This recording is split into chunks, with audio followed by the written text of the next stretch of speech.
Today we're going over a very easy technique that could probably cut your study time in half.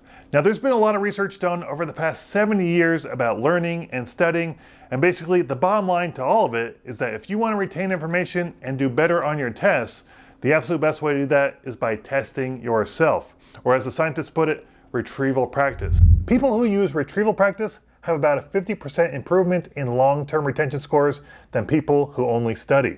And when you think about it, that makes total sense. I mean, tests aren't about storing information, they're about recalling information. And just like everything in life, you have to train for the game you want to win. So if you want to do better on tests, the best way to do that is by testing yourself. All right, so how can we do this? Well, you've probably already done something similar already in your past. Flashcards, Quizlets, Anki, these are all forms of testing yourself, and I think we'd all agree that they're very helpful. It's just sometimes they don't feel like they're worth the squeeze. I mean, flashcards can take a really long time to make, and Quizlets are so sterile and boring, they're like the white pad room of the education world, and after a while, your mind can only take so much. So how can we perform retrieval practice, but also save a lot of time in the process? Well, the technique I used that got me through school is something I called the cover and question method. And I've seen this idea once or twice online over many years, but it's not really talked about very often, and I don't even know if there's an official name for it, which is why I want to share it with you today, just in case you've never heard about it before. So for the cover and question method, here's what to do. If you can, take your laptop or iPad to class and open up the lecture notes. Now, as you're going through the lecture and kind of getting a little familiar with the information, what I want you to do is take a rectangle tool and just cover up basically the main points, the things you want to remember. So for the diencephalon, we want to remember that it's the thalamus and the hypothalamus make up the diencephalon. So I'm just going to cover that up.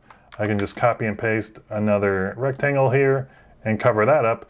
And then basically when you're done with the entire lecture, you can come back later on when you're ready to study, and basically you have kind of a self-testing platform ready for you. So you open up the slide again and you're remembering, what's the diencephalon? It's the gateway for sensory. Sensory, I kind of remember that. What was it? The medulla oblongata? No, it's the thalamus. So then we can just, go undo that. But you're creating self-testing, and then when you come back to that again, when you get things wrong, you kind of remember a little more. And when you come back, you'll think, oh, that's right, it's the thalamus. What you don't want to do is just kind of cover up big chunks. I just want to remember all that stuff. I want to remember all this. So make it a little specific. So for the limbic system, what I would want to remember is that it controls emotions, it produces feelings, and then what kind of impulses? Sensory. So when I come back to this, and I want to remember the main points of the limbic system, I think, what is in control again? Oh, it's emotions. Okay, good, I got that right. And it produces feelings and interprets sensory impulses. So for the next slide, we have the brainstem. And the good thing about this is if you have pictures, usually in pictures with like anatomy like this, if you have to get real specific, they usually take the same picture that's in the book or the PowerPoint and just use it on the test.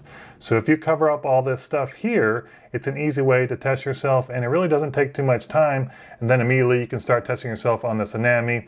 Instead of just looking at the book and seeing all the answers just like glaring at you and just rereading them over and over again, here at least you can just test yourself. So what's this part? Well, that's the corpus callosum. So you can just go through like that, going through that like that. So we go on to the pons, it's the random bulge on the other side of, the brainstem.